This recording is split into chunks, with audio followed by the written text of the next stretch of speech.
o'quvchilarim, hammanglar yaxshi kelinglarmi? Hammani salomatlikmi? Yaxshi kelinglar.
Hangi olacaklar? Neyse, Türkiye dersimizde hayat tamamına tanışken edik. Kızım. 6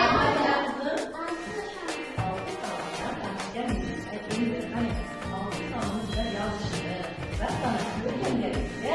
Hani kim 6 tane katı değil mi? Ne? 6 tane katı var. Hangi kadar? Niçin olursa 6 tane katı var? Hemen hepsi. İlişkiye geçip boşandık mı? Ben de boştayım. Bu kadar bir parça. İlişkiye. Boştayım. Hiç katı buladı? Altı. Yeniden. Yeniden. Boşluğunda 6 tane. Yine yüzlerden bağlar. 7 tane ödemeliydi. Yine 6'dan ilişkilerden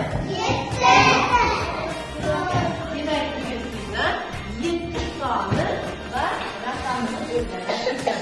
Zaten pada 7 tane kanda yazılışını, 7 tane kitapta kanda yazıldı, defterde kanda yazılmış, ana şu an gösterdi. Demek 7'ni güzel kanda yazılmış, kanda okuyup, kanda yazılmış. Demek biz zaten kaç tane anlatacağımız? 7 tane. 7 hemen derseye karaydı. 7 tane anlatılan 5 de parmağını açamız. Hemen 5 de parmağını açamız. Bunca 2 tane boşamız. 2 tane boşlar. Hemen 7 koyarsın. 7 kare. 7 tane rakam haqida yana tushuntirib boraman. Demak, 7 rakamını yozishimiz uchun buni qanday yozarkanmiz? Dastiga qarang. Mana bu yerda qanday yozilishini ko'rsatib qo'ygan. Demak, buni yozishimiz uchun birinchi chiziqchani tepaga ko'taramiz. Aslida chiziqchani yurgizib, sal pastga qiyaroq qilib tushiramiz. Kendiki o'rtasiga nima qilamiz? Bir vaqtchasini yozib qo'yaveramiz. Hamma to'liq o'ng'ilib ko'tarilib, havoda 7 rakamni yozamiz. Dastiga qarab, qayerda boshlaymiz birinchi bo'lib? Tepaga chiqamiz, chiziqcha chizib, sal qiyaroq chizib, pastga tushiramiz va bir vaqtchasini qo'yamiz. Demak, necha sonni hosil qildik? 7. Chiziqcha chizamiz, yoniga yuramiz va qiya chizib tushiramiz pastga va bir vaqtchasini qo'yamiz. Judayam yaxshi. Mana keladi. Mana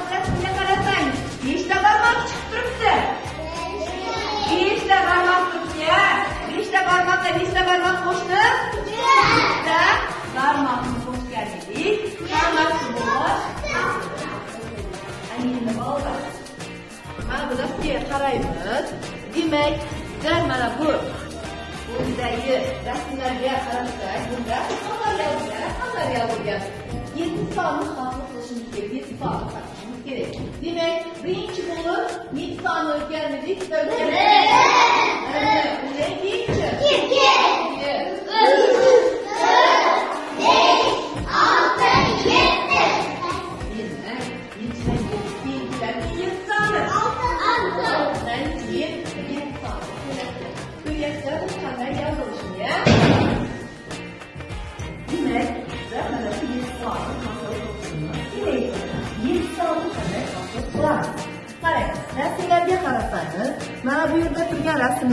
5 ga 2 qo'shsangiz 7 hosil bo'lyapti.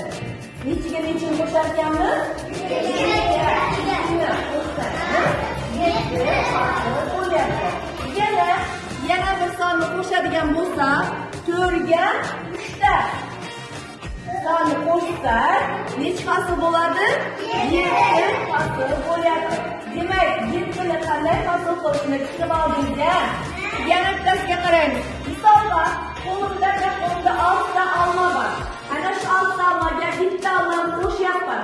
Hammasi bo'ldi. Nechta olma bo'lyapti?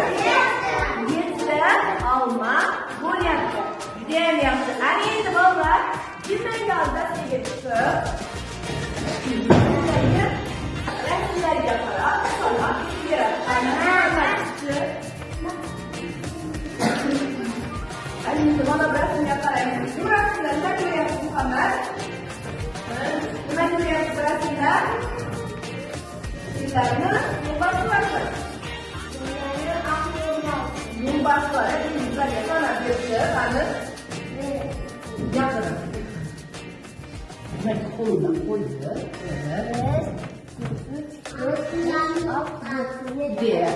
Yaxshi. Demak, qancha ekan? 7 7 yana qanday hosil qilsak bo'lar ekan? Misolga qarang. Tepada 3 ta yo'lbarslar turgan ekan, pastda yana 4 ta yo'lbarslar bor ekan.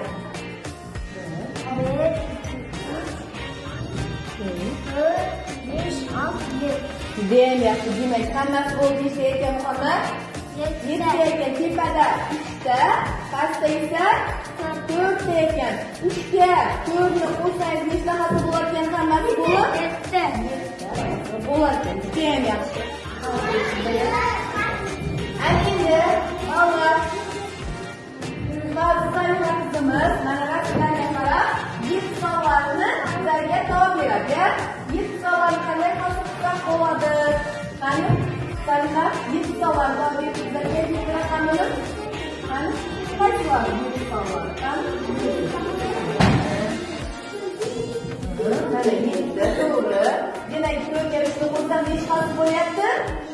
7 hosil bo'lyapti. 5 ga 2 qo'shsak yana necha hosil bo'lyapti? 7 hosil bo'lyapti. Mana bu yerda 3 ko'rsatib berib sizlarga.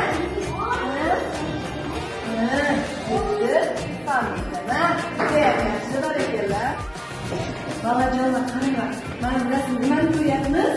5 barmoqni ko'ryapmiz-ya. Bu 5 barmoqda nimalarni rasm ko'rsatilgan? Qarangchi. Kimlar ko'ryapsiz rasmlarda? O'g'il bola va qiz bola o'quvchilarni ko'ryapmiz-ya. Mana bu yerda misollar qarang. Rasmda nima ko'rsatilgan? Bir-birini nima qilyapti? Qilyapti. Demak, rasmga mana shu rasmni bersam, shunday. Mana qo'limdan baqir, qatnada qo'lim.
harfi chiqadi.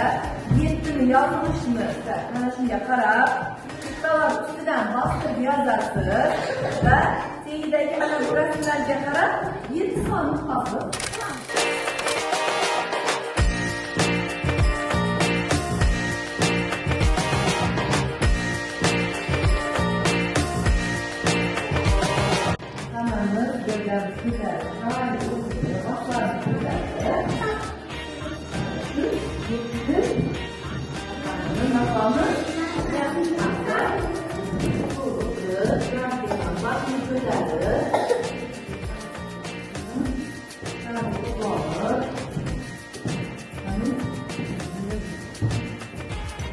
Transfer ya dalam secara keluarga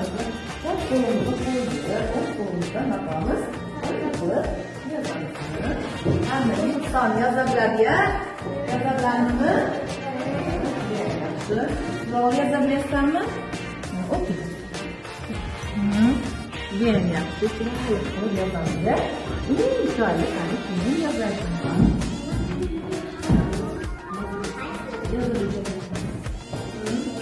Yozabilirsizmi?